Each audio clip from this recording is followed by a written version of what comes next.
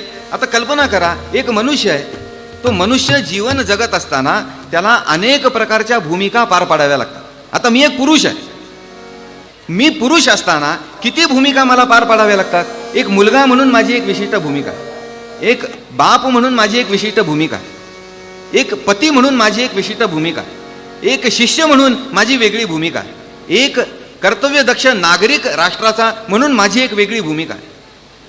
आणि अशा वेगवेगळ्या भूमिका आपल्या प्रत्येकाला एकाच वेळी जीवनामध्ये रोज जगाव्या लागतात. आणि मग कधी कधी प्रसंग असे निर्माण होतात की या दोन भूमिकांमध्ये संघर्ष निर्माण व्हायची वेळ येते. कशी निर्माण होते, एक सोपं सगळ्यांना माहितीचं उदाहरण म्हणून सांगतो.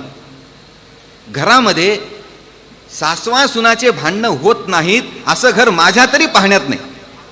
तुमच्या असेल तर मला माहिती नाही, मला कीर्तन झाल्यानंतर भेटून सांगा. पण सासू सुनेचा संघर्ष आहे.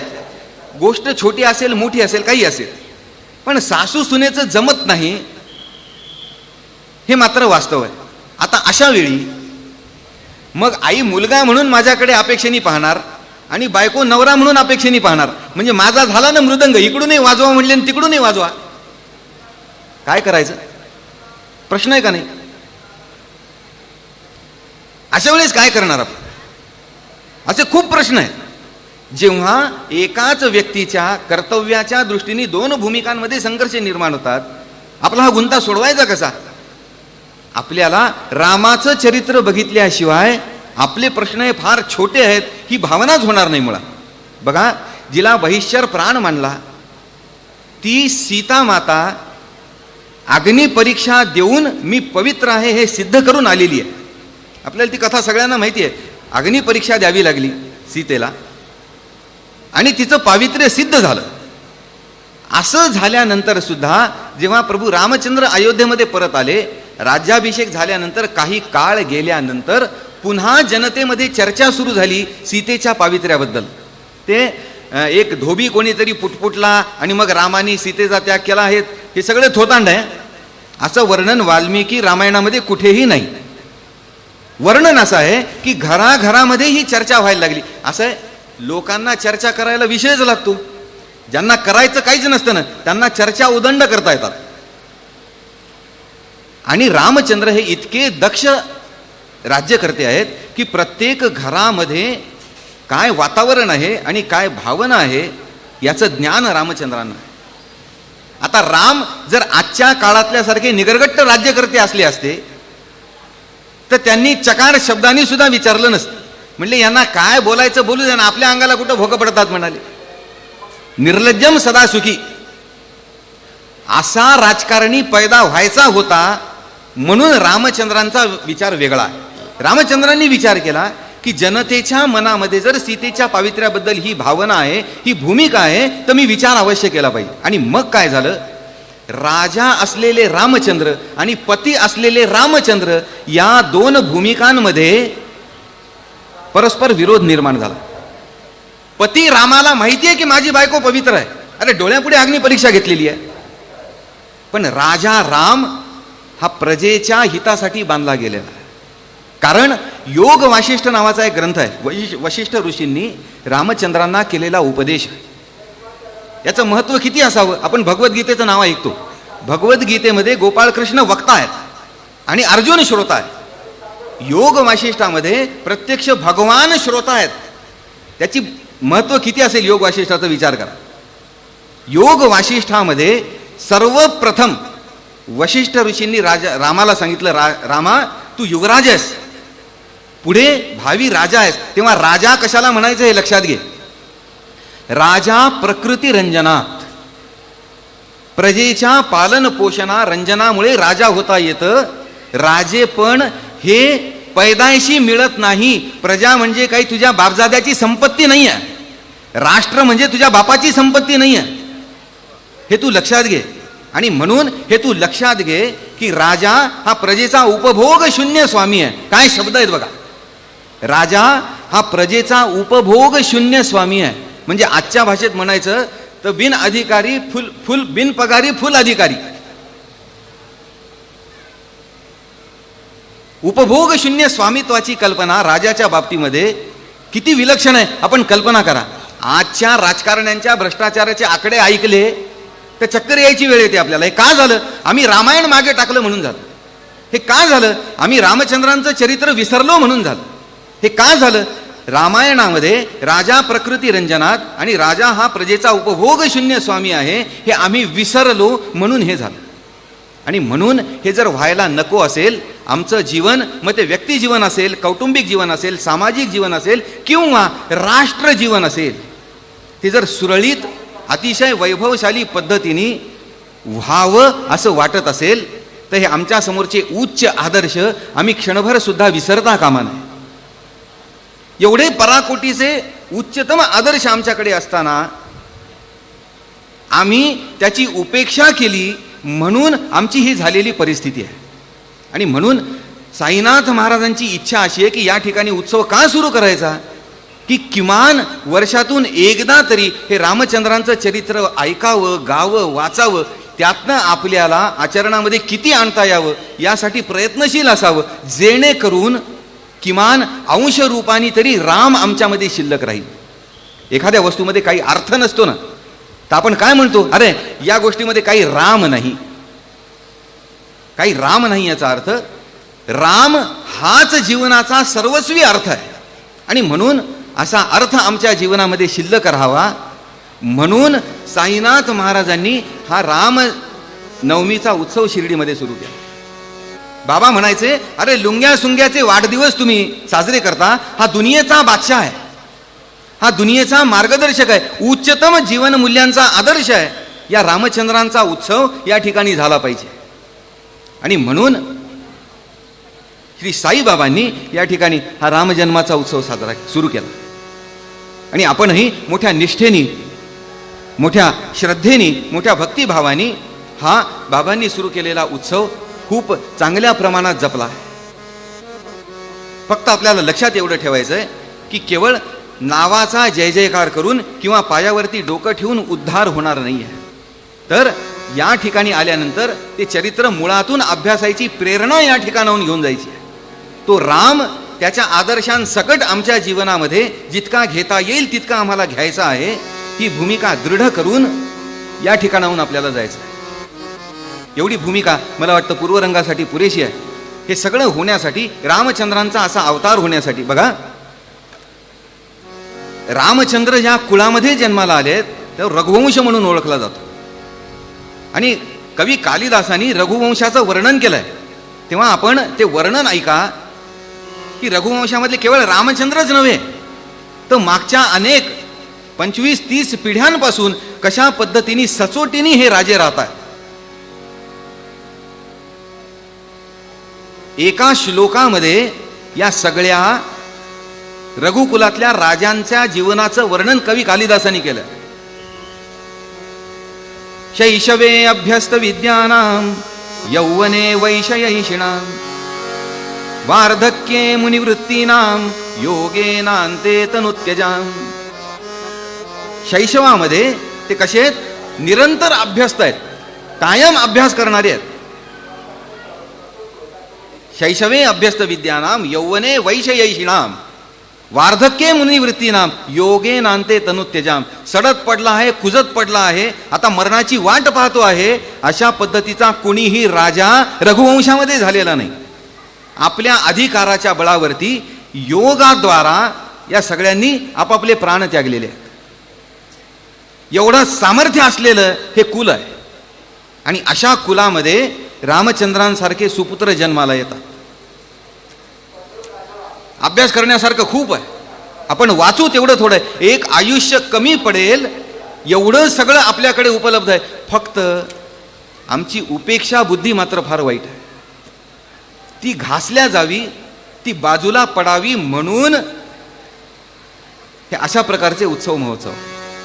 या अशा रामचंद्रांच्या जीवनाला जे सर्वार्थाने तुम्हा आम्हाला जीवनामध्ये आदर्शभूत आहेत, अशा रामचंद्रांच्या जन्माला कुठली परिस्थिती कारणीभूत झाली, त्या रामचंद्रांच्या जीवनापर्यंतचा कालखंड आपल्याला बघायचा आहे. रामचंद्रांच्या जीवनाचा प्रसंग, जन्माचा प्रसंगापर्यंत आपल्याला आज कथा बघायची, जी दासगणू महाराजांनी वर्णन केली आहे. 2 मिनिटं भजन करू आणि मग आपल्या आख्यानाला सुरुवात करू.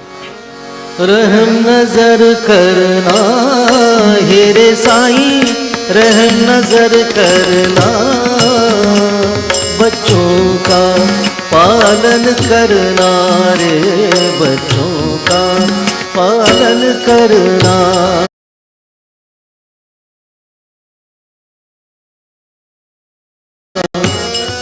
मैं अंधा हूँ बंदा आपका, मैं अंधा हूँ बंदा आपका, मुझसे प्रभु दिखलाना हे रे साईं, मुझसे प्रभु